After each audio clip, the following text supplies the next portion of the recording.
خواهستان استادی تعریف میکرد درباره زن کاملی.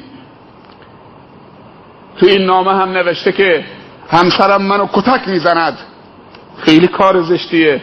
زن کنیز مرد نیست، زن مکمل مرده، زن ایمان مرده، زن تقوای مرده، زن مسکن مرده، زن لباس مرده، زن امنیت و آرامش مرده. زن که نباید کتک زد، دختر مردم که نباید کتک زد، مادر بچه هاته. با کتک که دردی دوا نمی شود. با مشت و لگد و فحش‌های ناموسی به همسری که مادر بچه هاته انتظار دارید بچه هات را فرشتگونه تربیت کند. نمی شود همچین چیزی که جلو بچه ها مادر رو لگد مال بکنید. دو طرف باید اصلاح بشوند. استادی تعریف میکرد درباره زن عاقل و فهیم و کاردان و قاعده فهم. مثل این خواهرمون هر شب از دست مرد خشنش کتک میخورد، مشت و لگد، کتک که به تنگ آمده بود. تا یکی از شبها، یکی از روزها بحثشون شد و شروع کرده فحش‌های زشت ناموسی به همسرش و مشت و لگد تا اونجایی که تونست به همسرش کتک زد. همسرش همطور خوابیده بوده، گریه میکرده، آه میکشیده. یک دفعه صدای زنگ در به صدا در میاد. خواهرها و برادرها خوب گوش بدن. صدای زنگ در به صدا در میاد. مرد تو حال نشسته بوده، خودخوری میکرده، هنوز عقده‌اش تخلیه نشده، از بس که کتکش زده حالا خودخوری بعد از کتک زدن. صدای زنگ در به صدا در آمد. وقتی مرد رفت دم در رو باز کرد، دید که پدر خانمشه، مادر خانمشه، برادر خانمشه، باجناقشه، همه آمدن مهمانی. مرده به ظاهر طوری نشون داد که خیلی خوشحاله، ولی از اون طرف ترس و وحشت مرده رو فرا گرفت. حالا چه کار کنم؟ اگر این دخترشان، این خواهرشان که همسر منه، الان اسرار منو برباد بده، بگه به برادر گردن کلفتش، بگه به پدرش، بگه به باجناقش، بگه به اون یکی، بگه به خواهرزادش، اینجا چه کارش میکنن؟ الان خودش تنهاست، انتقام ازش میگیرن و دست دخترشون و خواهرشونو میگیرن، از خانهش خارج میکنن. اما اون خواهرمون زندگیشو دوست داشت. نمیشه که هر روز ازدواج کردن که لباس نیست که دکمش باز بکنید نشد میرم. باید زندگی رو ساخت، باید مشکل رو حل کرد. هیچ مشکلی نیست که حلی نداشته باشد، به شرطی که ما خواهان حل مشکلاتمون باشیم. بالاخره زندگیشو دوست داشت. با این همه کتک کاری میفهمید که خانه پدر یک روز، دو روز، زنی که از خانه پدر رفت بیرون، رفت خانه مرد، دیگه تو خانه پدر برگشتی ندارد و جاش نمیشود. دیگه احساس حقارت میکند، دیگه احساس میکنه که اونجا اضافیه. خواهرم باید با این دید نگاه به زندگی بکنید، نه اینکه با کوچکترین مشکل، با کوچکترین نصیحت شادر رو بردارید یلا طلاقم بده. الان ابزار زنها همین شده، با کوچکترین مشکل و سختی تو زندگی یلا طلاقم بده، یلا طلاقم بده. طلاق حل نیست. ببین این خواهرت، ببین این زن مسلمان، این زن قاعده فهم، هر شب کتک کاری، اما میگه همین کتک باز از خانه پدر بهتره که بر بگردم. امید دارم که یه روزی اصلاح بشود. دیگه پدر سوال کرد که فرزندم دخترمون کجاست؟ گفت بابا الان صداش میزنم تو اتاق خوابه، الان صداش میزنم بیاد خدمتتون. چه مفاجعه‌ای،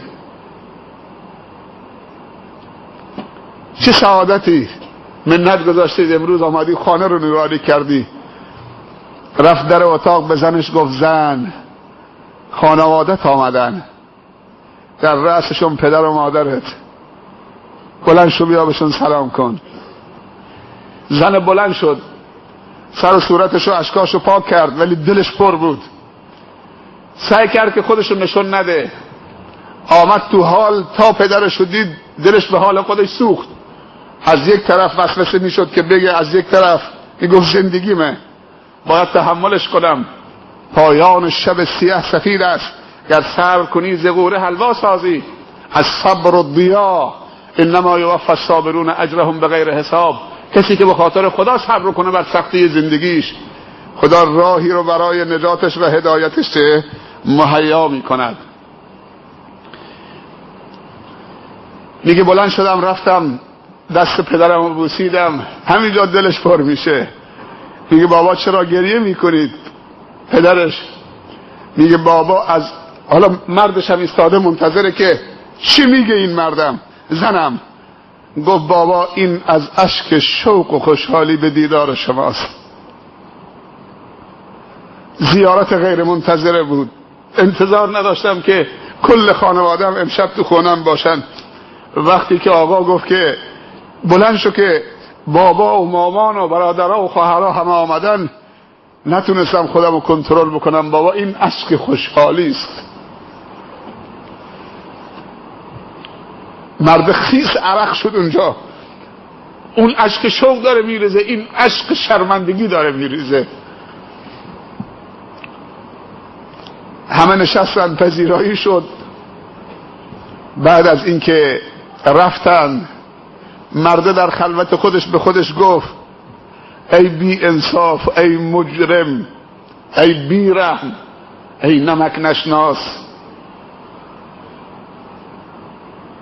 ای ناسپاس، ای ناشکر. چه فرشته ای تو خونت تو قدرش نمیدونستی؟